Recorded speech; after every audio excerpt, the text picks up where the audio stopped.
Boa tarde a todos. Sejam extremamente bem-vindos num momento especial em que iremos fazer uma reflexão sobre o aniversariante do mês, não é? Nosso querido Mestre Jesus. Então, dando início a essa parte dos trabalhos da tarde, vamos fazer a nossa prece, como se faz em todo o início de trabalho na nossa casa. Então, dando início à nossa oração neste momento, com os nossos pensamentos e os nossos sentimentos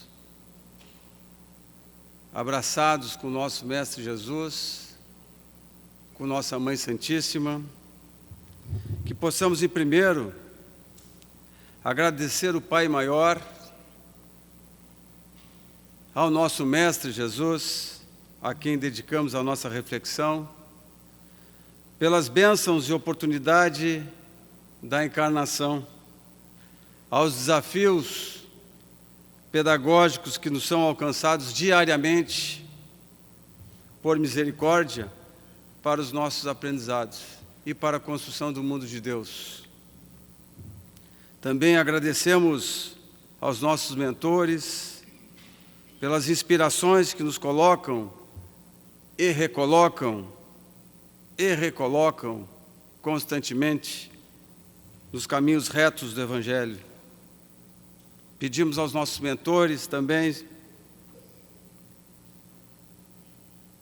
e agradecemos pelas inspirações do dia a dia e que sejamos envolvidos em energias de luz, de refazimento e amor, para que possamos seguir nossas caminhadas em direção à porta estreita que dá acesso ao mundo de Deus.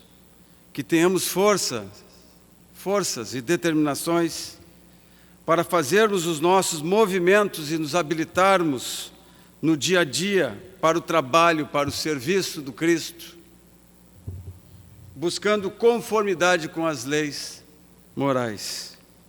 Pedimos também possamos identificar e agirmos para as correções de nossas imperfeições, distinguindo o que nos aproxima do Pai Maior e que possamos resistir aos chamados das tentações que nos arrastam para as práticas contrárias aos ensinamentos trazidos no Evangelho. E mais, que possamos vibrar em bênçãos por nossas famílias e amigos, que possamos dirigir nossas preces em favor de nossos ainda desafetos, rogando tenhamos forças para a transmutação dessas relações em relações fraternas, em relações amorosas, fraterno-amorosas. Pedimos também por todos os nossos irmãos em humanidade que sofrem com a falta de comida na mesa, que vivem em ambientes violentos e que experimentam todos os tipos de preconceito. Que possamos abençoar juntos todas as crianças e jovens, aos nossos irmãos moradores de rua,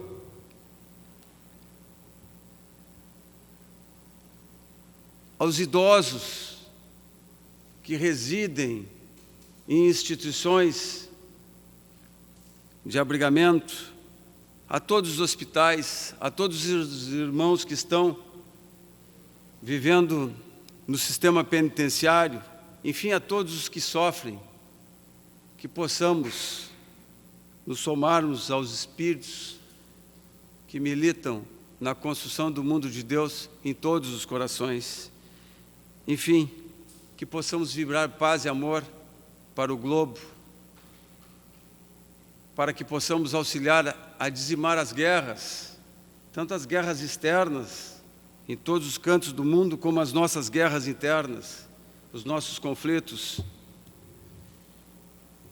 e que possamos, portanto, na linha do que nos ensina Jesus, atuarmos como servidores do Cristo na construção do mundo de Deus e do Evangelho. A nossa reflexão de hoje e o tema da palestra diz, por conta do homenageado do mês, nosso Mestre Jesus, com as passagens de Lucas, capítulo 2, itens de 1 a 20, que diz com os fatos históricos e com o símbolo desses fatos na construção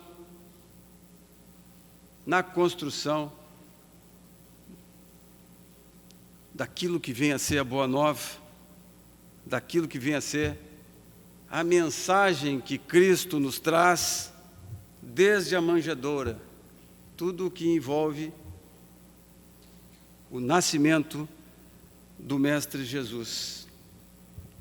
Portanto, o aniversariante do mês, a questão do aniversário da escolha do mês de dezembro, é um símbolo para que possamos efetivamente, e não necessariamente esteja ligado com o fato histórico do dia ou da data ou do mês em que ele nasceu, mas diz com o estabelecimento convencionado daquele que chega há mais de 2000 anos para nos trazer a boa nova, daquele que não chegou, daquele que sempre esteve, porque Cristo não chegou há 2000 anos atrás, ele sempre esteve na história do globo. Ele antecede a história do globo. Ele intervém diretamente na construção da terra para onde nós tivemos a oportunidade de vermos encarnados no nosso processo de edificação. Convencionou-se, então, comemorar o seu nascimento no mês de dezembro, mas é preciso que se tenha em mente que a influência direta de Jesus na história do globo, de tudo que aqui aconteceu, é permanente, constante e antecede a criação do globo. Ele é dos espíritos, é um dos espíritos celestes que participam na decisão e nas ações de consolidação da nossa pátria, do nosso orbe. Então, é preciso que a gente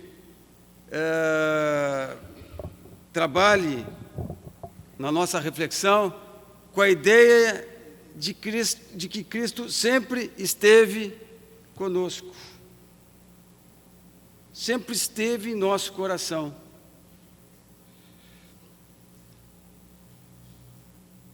E todos os filósofos, todos aqueles profetas, cientistas, todos aqueles que se dedicaram aos processos de elevação e de transformação, foram representantes do Cristo na construção de novas e novas e novas e sempre novas conjunturas no processo de evolução de todos nós. Mas, há pouco mais de 2000 anos, o Mestre vem à carne, vem a um corpo físico, para diretamente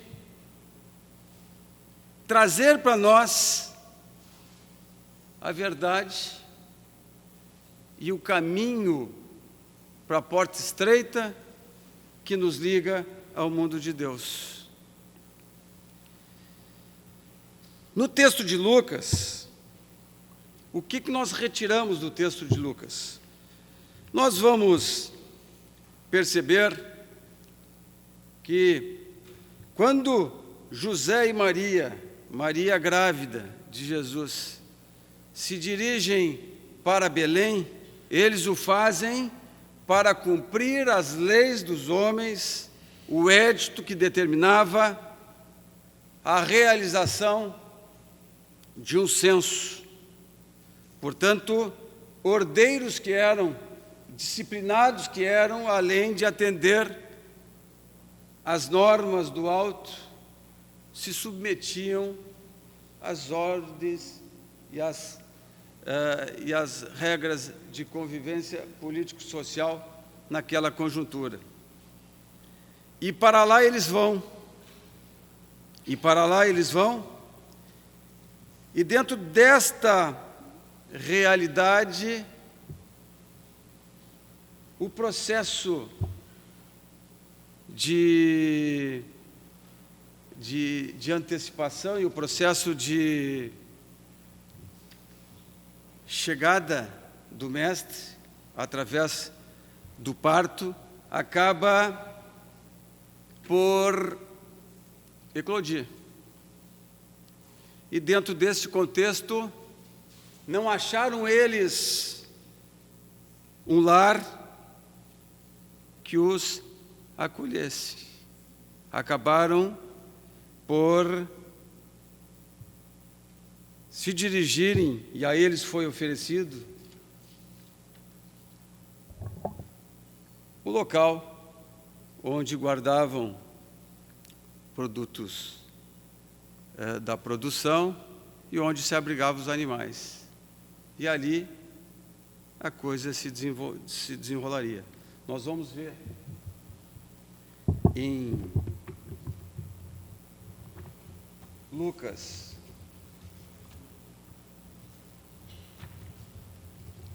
2,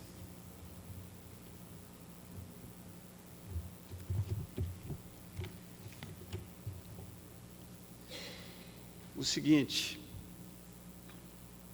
e sucedeu que naqueles dias expediu-se um edito, um decreto de César, para que toda a terra habitada se registrasse. Esse censo foi anterior ao que ocorreu quando Quirino governava a Síria. José subiu de Nazaré, na Galileia, à cidade de Davi, que se chama Belém, na Judéia, por ser da casa e da pátria de Davi, a fim de registrar-se com Maria, sua esposa, que estava grávida. Enquanto estavam lá, completaram-se os dias para o parto, e ela deu à luz seu filho primogênito, enfaixou-o, deitou-o na manjedoura, porque não havia lugar para eles na sala de hóspedes. Jesus, portanto, nasce fora da sua casa, sendo acomodado em palhas na manjedoura. Isto mostra, como símbolo, que a claridade divina pode bafejar e o faz sempre, diariamente, a todo momento, os trabalhos das criaturas, de todos nós, em qualquer lugar. Em qualquer lugar. A situação se desenvolve em ambiente simples, despojado e humilde. Tal situação traz para nós o aprendizado de que o chamado de Deus virá a qualquer local e hora. Sempre é tempo de nos postarmos em cumprimento das leis de Deus, porque constantemente teremos a oportunidade, e esta oportunidade precisa ser aproveitada por nós no nosso processo de edificação. O outro sempre traz para nós a oportunidade de vivência com Deus. Porque quando eu quiser me comunicar com Deus, eu vou me comunicar através do outro. A relação que nós estabelecemos entre os seres é sempre triangular. Eu, o outro e Deus. E para isso nós precisamos ter disciplina, no sentido de compreender, de estarmos atentos às oportunidades que diariamente nos passam. É numa sinaleira, é numa caixa de supermercado, é o olhar que eu poderia ter dado em acolhimento e não fiz, é o sorriso que eu poderia ter dado e não dei. Daí porque devemos concluir a necessidade de disciplina, de ordem no bem, para que o caminho em direção ao alto se mostre nas oportunidades infinitas que se nos apresentam. A abundância dessas oportunidades deve nos manter em prontidão, em oração, para os constantes movimentos de novos e permanentes natais. Cada segundo é um Natal, e esta é a reflexão, porque cada minuto é uma oportunidade de nascimento, ou de renascimento, e isto deve ser a tônica da nossa vida. Estarmos trabalhando num espaço de desconforto para fazer o diferente constantemente, porque Jesus nos chama a fazer o diferente. Jesus nos chama ao processo de transformação, e a transformação implica em vigília, em disciplina e em necessidade de estarmos atentos aos chamados que Deus nos faz no dia a dia. As vozes, voltando à situação do nascimento, as vozes angélicas circundaram todo este episódio. Aparece um anjo para os pastores, trazendo a boa nova e identificando onde estaria por acontecer o parto, e os pastores se dirigem para acompanhar aquela situação. Nós vamos presenciar uma festa angelical daqueles que vieram para saudar a vinda do grande Salvador. E esse momento foi acompanhado pelos pastores, pelas entidades angélicas, por certo, pelos pais e pelos animais que ali estavam. Então, nasce Jesus no ambiente físico, em condições físicas muito simples, muito humildes, rodeados então pelos anjos, os pais, animais e pastores. Isso é muito significativo.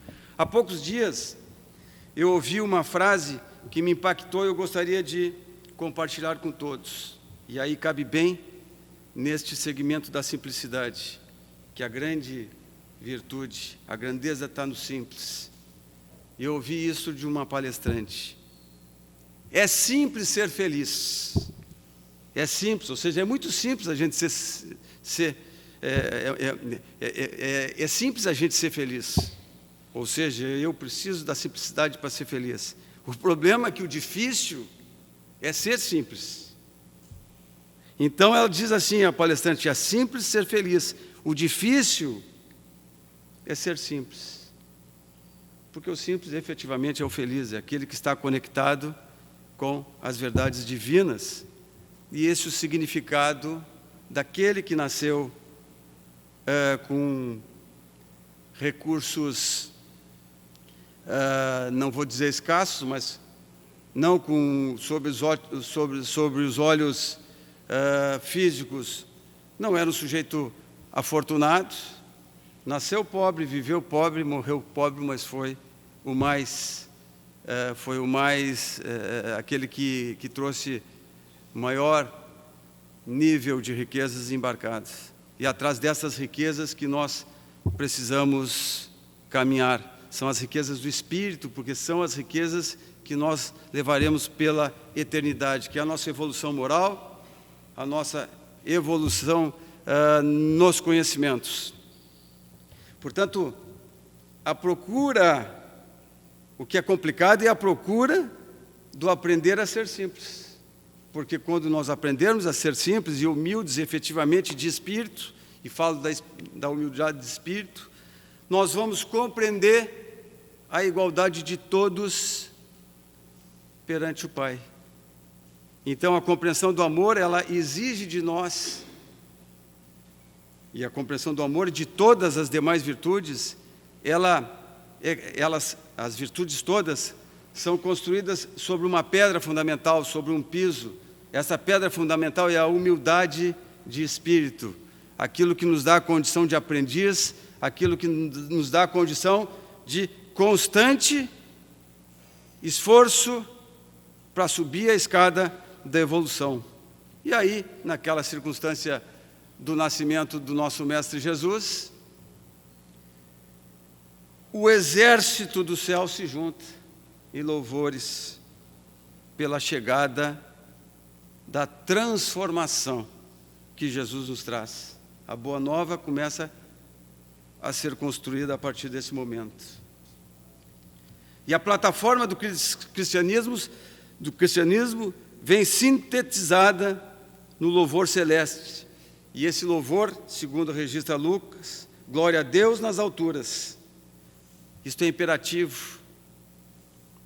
Paz na terra, traduzindo a fraternidade e boa vontade com os homens, definindo nossas obrigações de serviço espontâneo uns à frente dos outros. O sentido da vida é o serviço. Nós só iremos encontrar um espaço de felicidade quando compreendermos que pela lei divina, existe a lei do trabalho, temos a vocação ao serviço. O maior de todos, aquele que veio para transformar as nossas vidas, aquele que deu a vida por nós, que foi para a cruz por nós, o maior, no sentido de virtudes embarcadas, foi o mais humilde. Foi o mais humilde. E nos ensina, no Sermão da Montanha, a primeira abordagem que ele faz é sobre a humildade. Por que a primeira? Porque a humildade é a pedra fundamental de todas as outras virtudes celestes. Porque ela nos dá condição de compreendermos que todos somos filhos do Pai em situação de absoluta igualdade, cada um no estágio do processo de evolução. Todos somos irmãos e com esta concepção e com a construção da humildade, nós começamos a construir os tijolos desta catedral que nos aproxima de Deus e que efetivamente abre o caminho para que alcancemos a porta estreita. Nós vamos ver lá em Kardec, na questão 625 do Livro dos Espíritos, quando ele pergunta qual é o modelo que nós devemos seguir. Nosso modelo guia é Jesus, taxativamente. Portanto, Jesus nos traz o convite para a regeneração, para o efetivo ingresso em nossos corações do mundo de Deus. E esta é a representação do Natal, que eu gostaria de trazer hoje, para que a gente pudesse refletir. Na verdade, o Natal de Jesus passa a ser o nosso Natal quando nós permitimos a entrada de Jesus em nosso coração. Porque nós vamos ver lá uma referência, essa obra aqui, Mediunidade, Desafios e Bênçãos, do Divaldo Franco, nós vamos ver que João Batista nos traz o seguinte ensinamento: despersonalizar-se, essa é a nossa meta, despersonalizar-se para que nele se reflita a incomparável figura do Mestre de Nazaré. Eis uma das metas a conquistar, recordando-se de João Batista, que informou a necessidade de diminuir para que ele crescesse, considerando-se indigno de usar suas sandálias. Ou seja, nós precisamos nos diminuir para que no nosso coração cresça Jesus. E esse é o sentido que nós podemos pegar do Natal, considerando que a homenagem que nós fazemos ao Mestre Jesus, ao nosso Mestre, é justamente que possamos fazer do Natal, da reflexão do Natal, o nosso Natal, o nosso nascimento para Jesus e com Jesus em nosso coração. E Ele está lá no nosso coração, basta que a gente pergunte, a gente sempre fala isso. em qualquer situação de dificuldade. Se eu parar, me concentrar e perguntar o que Jesus faria no meu lugar, nós sempre teremos a resposta. Sempre, absolutamente sempre. Por quê? Porque o código de ética que Ele nos trouxe, que é o que nos liga a Deus, já vem no nosso registro, já vem na nossa consciência, basta que a gente acesse. Então Jesus traz esse convite para a regeneração, e nós vamos encontrar em Emmanuel a seguinte frase: sem que o Cristo haja nascido na terra do coração de cada um de nós, a política pode perverter, a filosofia pode arruinar, a seita é suscetível de destruir pelo veneno da separatividade. Ou seja, o que Emmanuel nos traz de forma poética é que nós precisamos que o Cristo haja nascido na terra do nosso coração. Que a gente traga aquilo que se observa para fora, para a vivência do nosso coração. Então, o seu chamado nos dá a rota para a porta estreita. E qual o significado de felicidade? Jesus nos traz a chave da felicidade. Qual é o significado de felicidade? A palavra em latim, felicitas, e o verbo grego fio, trazem a ideia de produzir, com a conotação de fecundidade, de fecundo e de produtivo.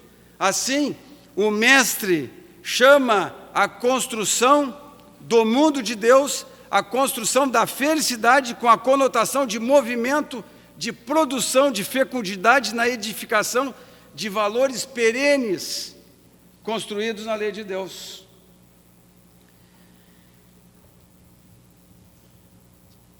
Então, assim, o que seria na ótica de Jesus o ser produtivo e fecundo? Aquilo que o que seria essa multiplicação de valores? Precisamos assim viver, e esta começa a ser a tônica, viver o e no tempo que nos é dado por Deus, tomando constantemente decisões. Isso nos acomoda. A desacomodação nos propõe o constante esforço de fazer o melhor possível. E aí, nas decisões, nós temos duas, neste momento, para refletir. Duas a fazer. Em que tempo mental iremos viver? No passado, no presente ou no futuro? E não vivendo o presente, que é o que Deus nos dá, não é? Nós estaremos malbaratando a oportunidade de aproveitar o que a gente tem, que é o presente, que é o tempo, no processo de transformação e de aproximação com as potências divinas. E a segunda decisão que nós precisamos tomar é se nós iremos habitar em espaços mentais e espirituais ordinários, repetitivos, iguais, ou se nós faremos da nossa vida espaços de inovação, de transformação, de disruptura, para o fazer diferente.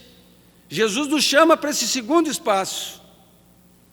Ele veio para essa circunstância, Ele veio para nos salvar, dizendo: vocês precisam aproveitar o tempo que Deus deu para o fazer diferente, o pensar diferente, o sentir diferente, afeiçoados à lei de Deus.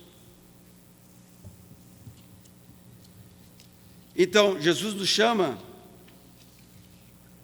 dentro do nosso esforço, a fazermos o mais possível para nos colocarmos nos espaços extraordinários de realização, de crescimentos, fazendo disrupturas com hábitos antigos, com conceitos arraigados, para poder nos libertar e enxergarmos efetivamente o próprio convite que Jesus nos faz.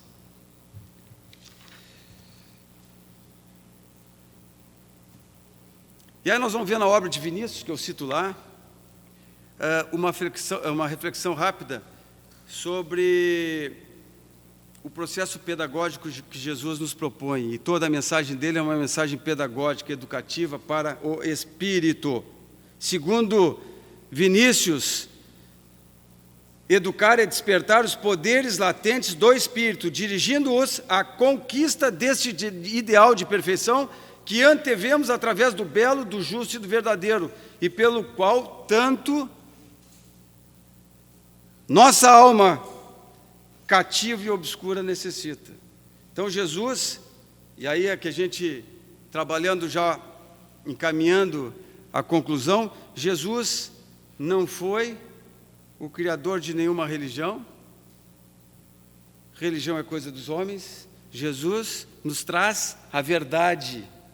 Jesus comunica a verdade. Jesus nos dá a chave para o mundo de Deus.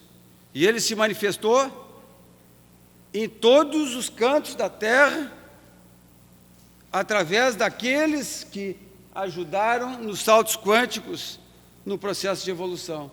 Se forem para o Oriente, todos aqueles renomados profetas sofreram a influência direta de Jesus, porque Ele diretamente nos acompanha desde o início. Ele antecede, como disse no início, Ele antecede a criação do globo, porque Ele participou efetivamente com o compromisso de governar este planeta e de trabalhar na consolidação mineral, enfim, para produzir tudo aquilo que nos foi presenteado. Então,